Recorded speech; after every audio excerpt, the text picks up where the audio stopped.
আমি সাবধান করব, ঘুমন্ত বাঘকে জাগিয়ে তোলার অযথা চেষ্টা করবেন না। এর পরিণাম কিন্তু ভালো হবে না।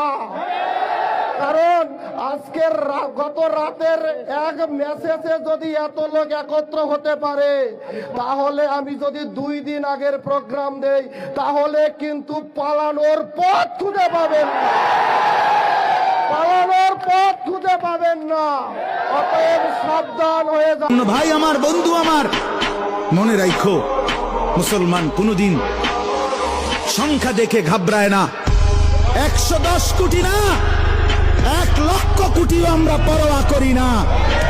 আমাদের আসমানওয়ালা আছে, আমাদের আল্লাহু আকবার, আমাদের আল্লাহ বড়, আল্লাহ বড়, আল্লাহ বড়। বড় যুবক কে বড়?